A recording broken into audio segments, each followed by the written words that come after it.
이런 것들이 우리 몸속에 들어와서 특히 치명적일 수 있다.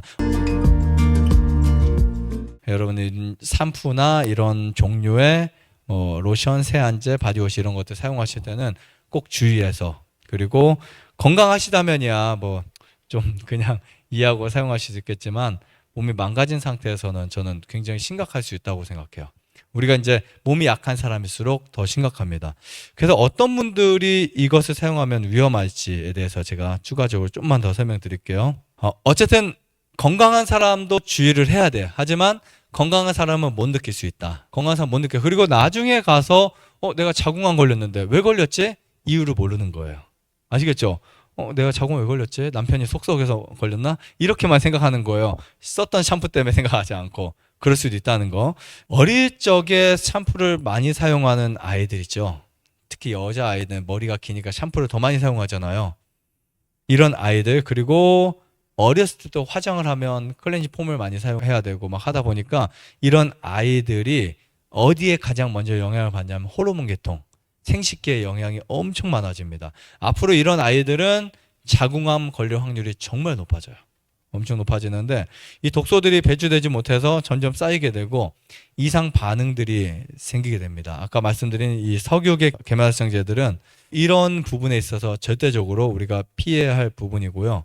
이 샴푸를 어떤 분들, 이제 특히 이런 나쁜 것들 어떤 분들이 피하셔야 되냐? 첫 번째는 샴푸 사용 시 특별히 해로운 사람들이 있어요. 그냥 환자들 다 피해야 됩니다. 너무 이제 광범위하다 보니까 조금 더 생식기가 약한 분들, 생식기, 자궁이 약하거나 난소가 약하거나 아니면 유방이 좋지 않거나 절비선이 약하거나 이런 분들 있죠. 절대 사용하면 안 돼요. 이런 분들은 정말 좋지 않습니다. 일본 방송에서 실제로 나왔던 건데요. 이 경피독과 자궁 내막증에 대한 이 방송에서 어떤 내용으로 그 방송이 있었냐면 한 주부가 그냥 살림을 하다가 갑자기 쓰러졌어요. 병원에 가서 검사해 봤더니 다른 문제가 없었는데 알고 봤더니 자궁 내막증을 이제 갖게 되었어요. 그래서 이제 무려 혹이 26cm가 돼 버렸어요. 엄청 컸죠. 근데 갑자기 쓰러지고 나서 나중에 발견한 거예요. 병원에서는 원인을 몰라요. 왜 이렇게 생겼는지. 그래서 무슨 치료만 할까요? 호르몬 치료하고 약물 치료만 계속해요. 그래서 통증이 안 없어지는 거예요. 계속해서. 통증이 안 없어지고 작아지지도 않고 계속 하다 보니까 이 사람이 뭔가 찾다가 나중에는 우선 샴푸를 바꿔본 거예요. 근데 그게 그냥 바꾼지 아니면 자기가 뭐 알고 바꾼지 모르지만 어쨌든 샴푸를 천연 샴푸로 바꿨어요. 그러더니 하루 이틀 지나면서 통증이 사라진 거예요. 통증이 사라지고 아무것도 안 했는데 샴푸만 바꿔서 쓰고 나서 얼마 있다가 얼마가 이제 한 몇 달이겠죠. 한두 달 이상 됐겠죠. 검사를 해봤는데 26cm의 혹이 14cm까지 줄어버렸어요. 뉴스타트 안 했어요. 샴푸만 바꿨는데. 엄청난 겁니다. 보통 제가 상담을 하다 보면 그런 상담이 많아요. 생리주기에 두피에서 냄새가 난다. 혹시 들어보셨어요? 엄마가 딸에 대해서, 딸의 엄마에 대해서 가족들이 이제 생리주기에 난다고 하는 분들이 정말 많습니다. 호르몬의 변화로 인해서 생리 기간에 두피에 냄새가 나는 확률이 되게 많아져요. 그러니까 우리 자궁과 두피가 연관이 되는 거예요. 같은 라인이라고 보시면 돼요. 그래서 이 자궁암 수술을 하면요, 실제로 그 암 덩어리에서 샴푸 냄새가 가장 많이 난대요. 그 암 덩어리에서. 그러니까 자궁 암 덩어리를 잘라서 그걸 냄새 맡아보면 샴푸 냄새.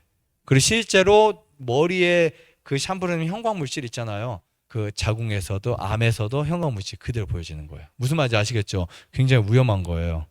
그래서 자궁이나 난소가 안 좋은 분들은 샴푸를 사용하지 말자. 이게 가장 중요한 부분 중에 하나고요. 샴푸를 매일 사용할 경우에 여성 30%가 자궁에 혹이나 암이 생길 확률이 높아진다. 일반 샴푸, 일반 바디워시 이런 거. 특히 이 두피에 쓰는 거, 린스 정말 안 좋아요. 이런 거 주의하시면 좋을 것 같습니다. 자, 그 다음에 임신 중이 있죠.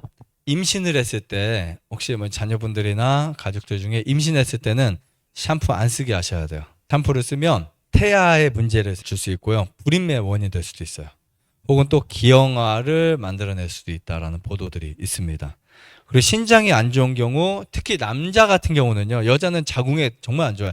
남자는 전립선과 신장에 특별히 안 좋습니다. 남성 같은 경우는.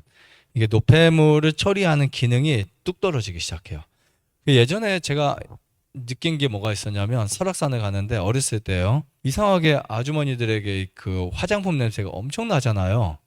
근데 엄청 나는데 와, 그 냄새가 그냥 화장품 냄새만 나는 게 아니라 독소들이 같이 나오는 냄새가 엄청 나는 거예요.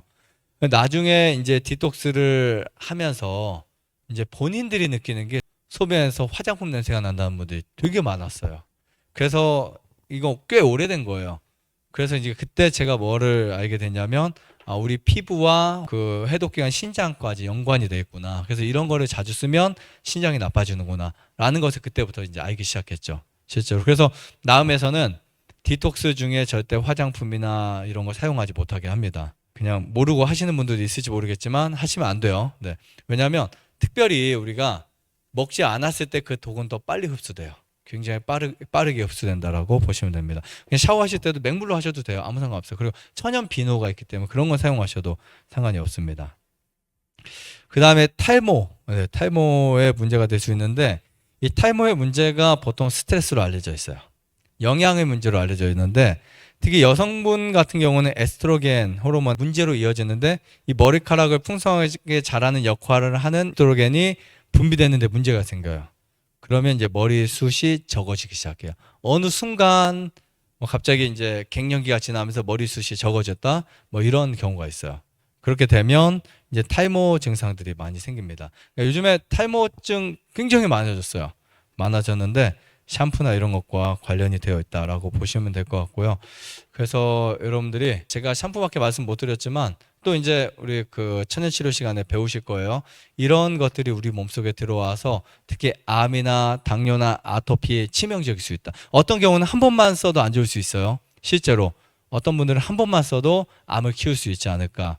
어쨌든 그런 부분도 여러분들이 염두하시면 좋을 것 같고 그래서 나음에서 있는 샴푸는 걱정 안 하셔도 돼요. 왜냐하면 계면활성제가 다 천연입니다.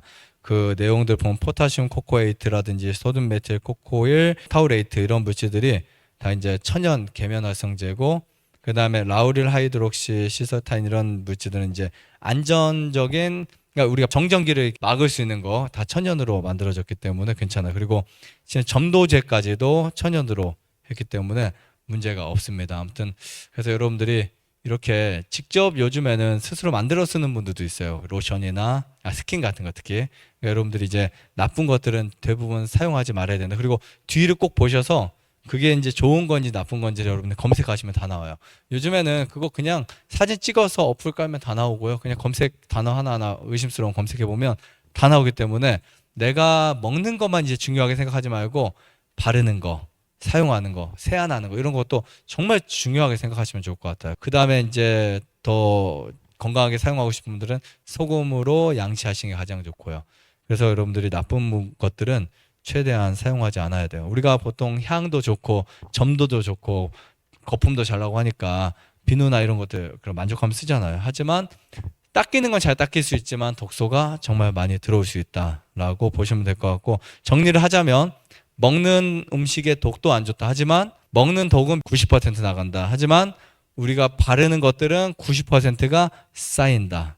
근데 이게 계속해서 축적이 되면 병이 반드시 들 수밖에 없다라고 생각하시면 될 것 같습니다. 좋아요, 구독, 안내자전 눌러주세요. 눌러주세요. 눌러주세요.